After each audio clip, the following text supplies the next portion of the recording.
Hello बच्चों, let's solve this question. The question said, assuming 2s2p mixing is not operative, the paramagnetic species among following is A species is Be2, B option is B2, C option is C2 and D option is N2. तो बच्चों सबसे पहले हम बात करेंगे की concept की। जो हम की कॉन्सेप्ट यहाँ पे यूज हो रहा है वो हो रहा है हमारा मोलिकुलर ऑर्बिटल थ्योरी यानी कि MOT। जो पहली स्पीसीज है बच्चों वो क्या दे रखी है हमारे पास Be2। अब इसके अंदर इलेक्ट्रॉन काउंट करें तो Be2 के अंदर इलेक्ट्रॉन होते हैं बच्चों हमारे पास 4 इलेक्ट्रॉन। एक बेरिलियम के पास 2 इलेक्ट्रॉन होती हैं, 2 एटम हमारे पास दे रखे हैं, तो कितनी हो जाएंगे 4 इलेक्ट्रॉन। B2 की बात करें हमारे पास एक बोरोन के अंदर कितने होते हैं 5 इलेक्ट्रॉन होते हैं, 2 है हमारे पास, तो टोटल कितने हो जाएंगे 10 इलेक्ट्रॉन हो जाएंगे इसके अंदर। और अगर C2 की बात करें तो एक कार्बन के पास कितने इलेक्ट्रॉन होते हैं बच्चों 6 इलेक्ट्रॉन होती हैं, तो C2 के अंदर कितने हो जाएंगे हमारे पास 12 इलेक्ट्रॉन हो जाएंगे। और N2 की बात करें तो एक नाइट्रोजन के पास 7 इलेक्ट्रॉन होते हैं, तो टोटल इलेक्ट्रॉन N2 के अंदर कितने हो जाएंगे 14 इलेक्ट्रॉन हो जाएंगे। अब हमें क्या है 2s2p मिक्सिंग नहीं करवानी है और हमारे पास लिखते हैं मोलिकुलर कन्फिग्रेशन।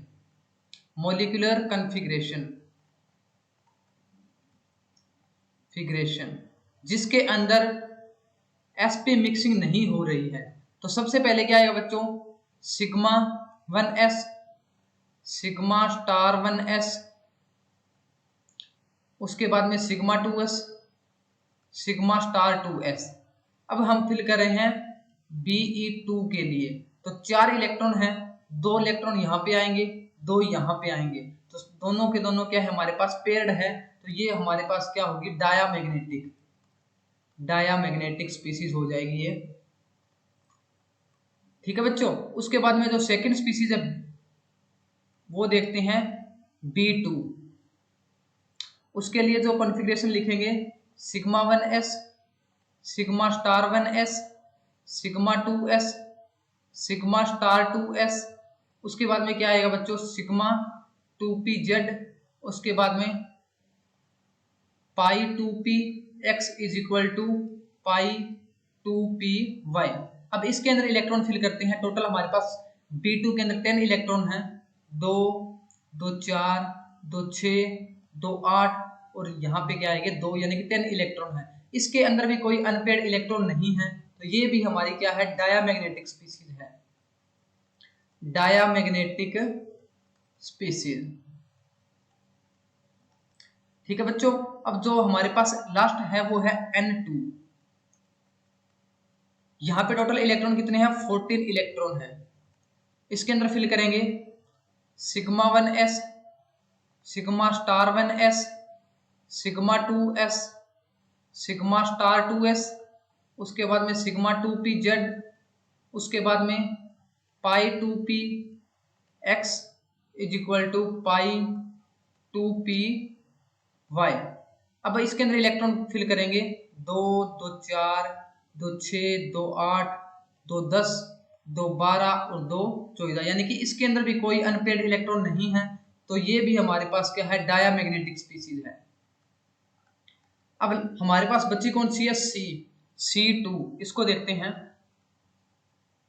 इसके अंदर टोटल इलेक्ट्रॉन है हमारे पास 12 इलेक्ट्रॉन है, तो हमारे पास मोलिकुलर कन्फिग्रेशन क्या हो जाएगी sigma 1s, sigma star 1s, sigma 2s, sigma star 2s, उसके बाद में सिग्मा 2pz, उसके बाद में pi 2px is equal to pi 2py।